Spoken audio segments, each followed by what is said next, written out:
Are you constantly overwhelmed by the need to create fresh and engaging blog content? You're not alone. But the good news is you're probably overcomplicating it. In this video, I'm going to share my top strategies for coming up with tons of blog post ideas in 30 minutes or less.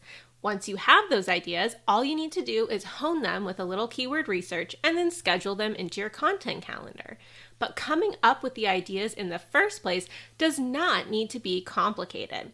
All right, let's dive in. Strategy number 1, leverage Facebook groups for fresh insights. This strategy involves immersing yourself in Facebook groups related to your niche where your potential readers or clients have discussions. These groups are gold mines for content ideas. And when you enter these groups, your goal is not to self-promote, but really your goal is to tune in and listen to the conversations that are happening, understand the real questions and concerns that the folks in your niche are expressing day in and day out. So here's how you do it. Number 1, identify your audience. For instance, if you blog about celiac disease, just type celiac into the Facebook search bar and explore the groups that pop up.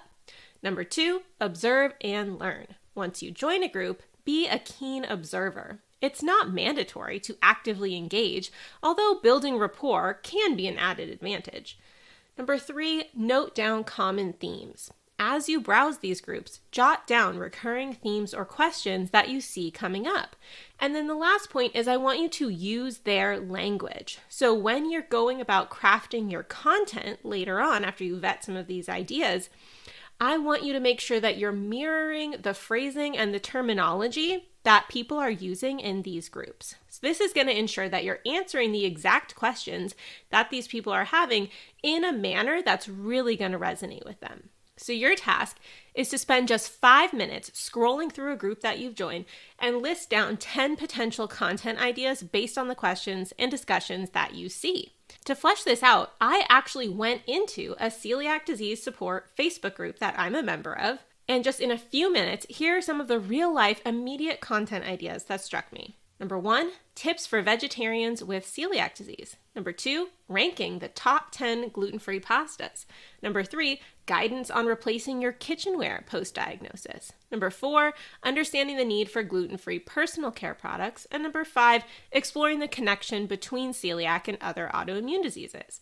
So the key takeaways here, dive into Facebook groups with an open mind and a readiness to learn. This strategy is about acknowledging and understanding the pulse of your potential audience and using those insights to craft content that hits home.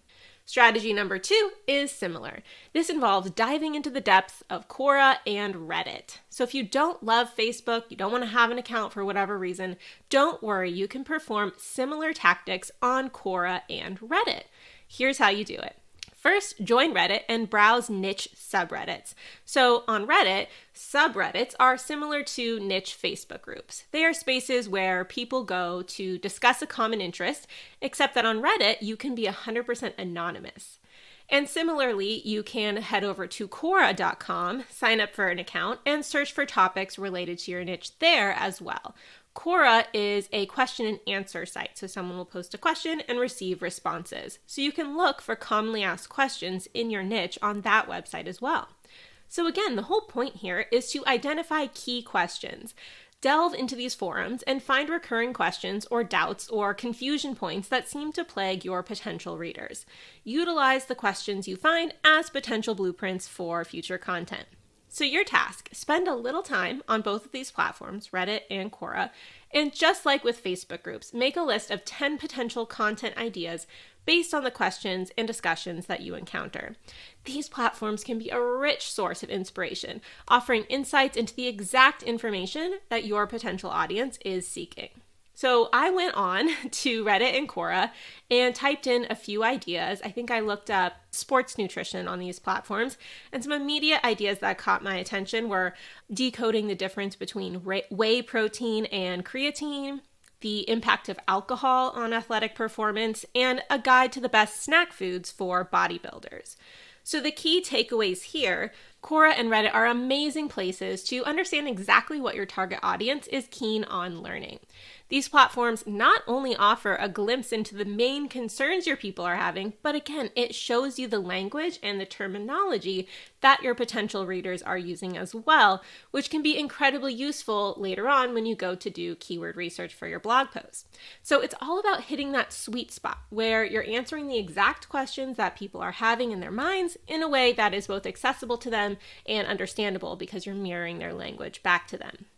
Strategy number 3, this involves using the index section of books as gold mines for fresh content ideas.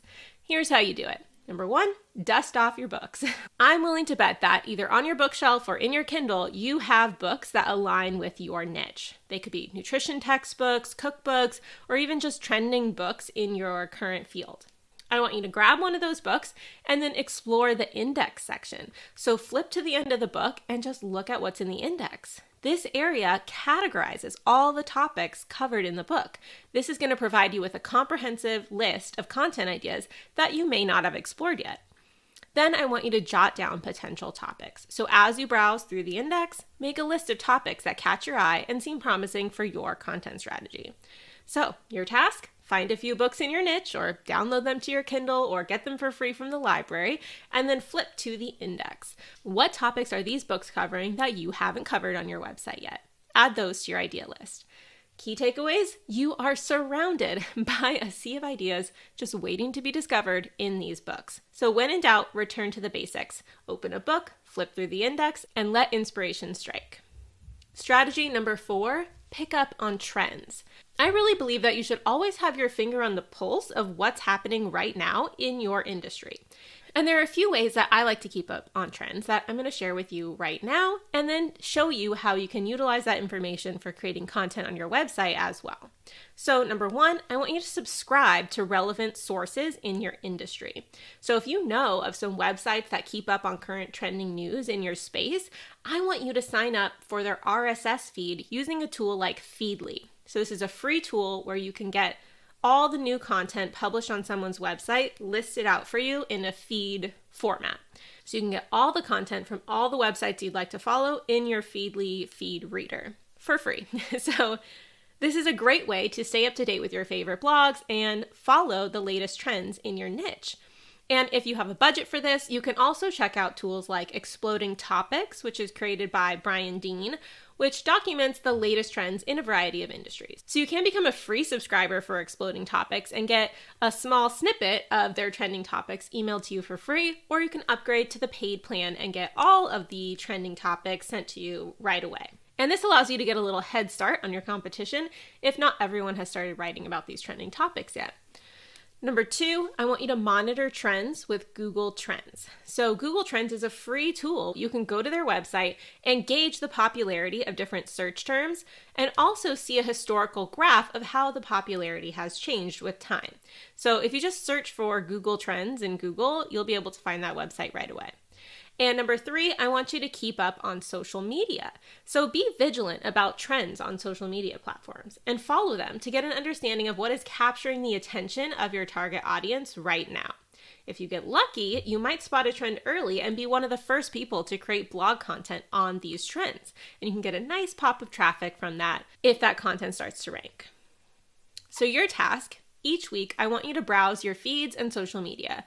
Are you seeing any topics coming up again and again?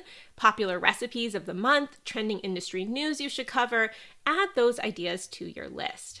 And if you're not sure which trend ideas to prioritize, that's when I want you to pop over into Google Trends and see which ideas are experiencing the biggest surge of popularity in Google search right now. Then you can try to outsmart your competition. So there are a lot of bloggers and content creators out there who will only rely on keyword research tool data when crafting their content. So they will never be ahead of the trends. These keyword research tools have a lag in picking up what's currently popular in the search results right now. So you, by keeping your finger on the pulse of your industry, will be able to find these trending topics before anyone else and possibly create blog content around these topics that will rank before your competition does. So I would strongly consider reserving space in your content calendar for trends. So the thing with trends is that they probably will fade and stop bringing consistent traffic over the long term. So I wouldn't spend all of your time crafting blog content around trends, but it could be worth carving out time every month to cover something trendy. So, key takeaways. Trends come and go, but striking a balance between evergreen and trending content can be the key to a vibrant and thriving blog. Supplementing your core content with trending topics not only adds a fun element, but also offers an excellent opportunity to capitalize on quick traffic gains before your competition. Strategy number 5, utilize research digests. So staying informed and including the most up-to-date research findings can give your blog a big edge. Research digests can be a great source of this cutting-edge information. So here's how you can make the most of it. Number 1, subscribe to relevant research digests. Services like Science Daily will deliver summarized research updates via RSS feed on almost any topic you can imagine. So you can use that feed reader tool that I talked about moments ago, Feedly, to subscribe for whatever topic you're interested in and have a running list of the current research right there to just quickly skim through. You can also create alerts on Google Scholar. So Google Scholar is like another alternative to PubMed. It's a little bit easier to use. I like the interface a lot better. It allows you to create alerts for specific keywords relevant to your field. So you can create an alert and they will email you anytime a new research article is published on that topic. So you can be the first to know and then incorporate that new research into your content. You can also consider paid services that try to simplify this process for you. So there are platforms out there like Examine Plus, for example, that offer in-depth research digests on various nutrition topics. So they will present a curated collection of the most clinically relevant studies with summaries, which then you can pull from to write about on your blog as well. So your task is, once you're subscribed to some of these research digests, make it a habit to read through them each week and keep abreast of any industry updates. You can then make use of this up-to-date research in several ways. Number 1, content enhancement. Use the findings from these digests to update your existing blog posts with the latest research. This will ensure that your content stays fresh and relevant. And once your blog is over a year old, I typically recommend dedicating about 50% of your content calendar to updating old content and 50% to creating new content. So when you're like, oh, well, what am I supposed to be adding to my posts when I'm updating them? This is the type of stuff you want to add, current, fresh research that your competition hasn't covered yet. You can also make use of this research in other ways, like creating engaging social media content. You can share interesting research snippets on your social media platforms and potentially spark engaging discussions and attract more followers in your space. You can also use this content in your email newsletters. You can incorporate the latest research insights into your email newsletters, offering your subscribers value-added content and encouraging them to stay subscribed. So, key takeaways: keeping up to date with the latest research allows you to stay ahead in your field and share the most current insights with your audience. Regularly updating your content with validated research fosters trust with your audience and builds your reputation as a reliable source of information. Strategy number 6, use Google itself. So here's how you do it. The first one, Google autocomplete. So when you are in Google and you start typing a query into Google's search bar, you will see autocomplete suggestions begin to appear based on the most popular things people are searching for right now. So if you see something exciting, add it to your list of potential blog post ideas.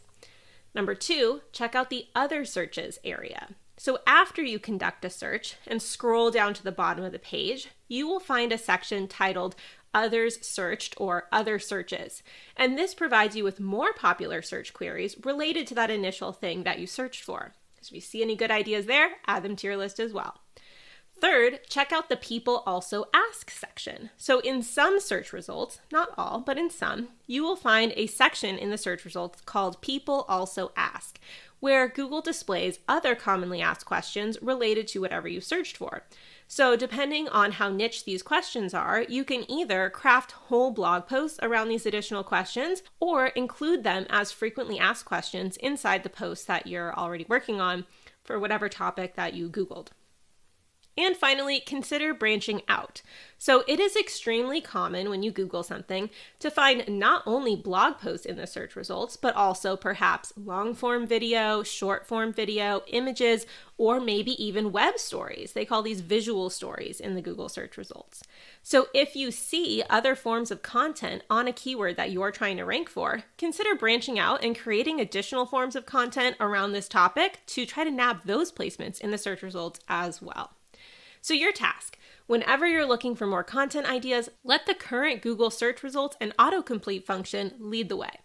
Oftentimes, just evaluating the search results for a keyword that you're already ranking for can inspire new ways to breathe life into your content and help you grab new spots within the search results, or even just update the content with things like frequently asked questions that will help you rise higher in the rankings. So key takeaways, if you're ever in a rut, don't sleep on the power of Google for coming up with new ideas. Sometimes it's as simple as covering related topics or expanding into new forms of media on topics you've already covered. And before we sign off here today, I have one more bonus strategy, and that is leveraging ChatGPT for even more ideas. So if you have not dabbled with AI in your content creation process yet, this is a fun one. Here's how you do it. The first way is to brainstorm topic categories. So you can log into ChatGPT and ask it something like, what topics should a blog that teaches blank, whatever your niche is, cover? And use the suggestions that they give you to brainstorm topic clusters that you can cover on your site. You can also use it to find commonly asked questions. Ask ChatGPT, what are some common questions people have about blank?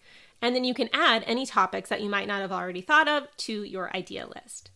And third, you can use it to reveal related topics. Ask ChatGPT, what are some semantically related keywords I should include on a blog about blank? So your task is to sign up for ChatGPT and start playing around with prompts. I do recommend upgrading to the $20 a month plan so that you can access ChatGPT 4. The free plan only allows you to access ChatGPT 3.5, which is obviously better than nothing, but the output that you'll get is a lot better on ChatGPT 4.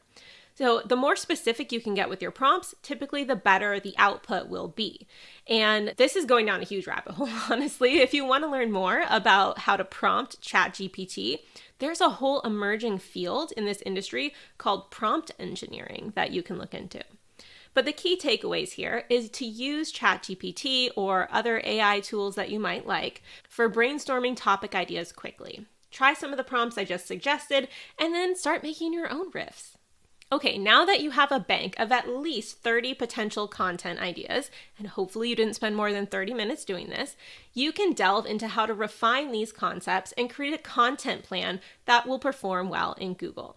So first, I want you to kind of sort through the ideas and identify the perfect medium for each. So start by segregating the topics of your brain dump based on the medium that they're best suited for, be it blog posts, YouTube videos, newsletter ideas, or social media content. Since I teach SEO, we're going to focus on trying to take those ideas and find keywords that will help us create content that will rank in Google and grow our audience size. So to do that, we need to delve into keyword research. So before you commit to writing a blog post on any of these ideas, it is critical to first perform keyword research and see whether you actually have a shot at ranking on the first page of Google for these topics. Most likely, you will find that you have lots of good ideas written down, but not all of them are going to make good blog posts.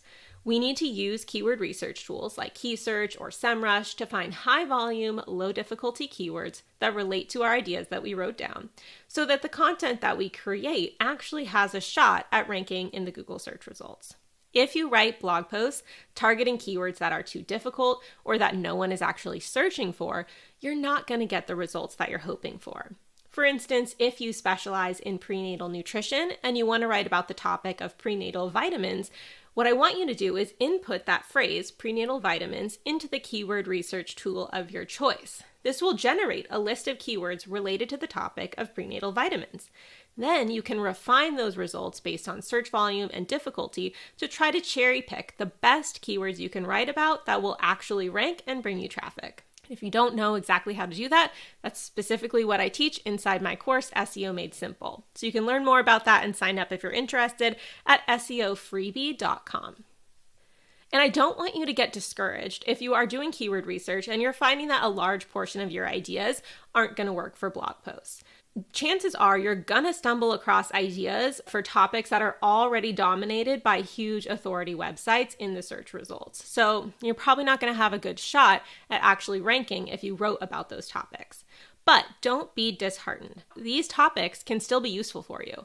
For example, you might write a blog post about a much more niche specific question that someone has, but then take that bigger question that you have probably no chance at ranking for and turn that into a lead magnet on your website. So create a free, valuable offer around that topic for your ideal customer. You already know they're probably interested in it if a zillion people are Googling it every month. So you can attract them through a smaller topic and then present them with a free lead magnet that meets their higher pressing need and gets them on your email list.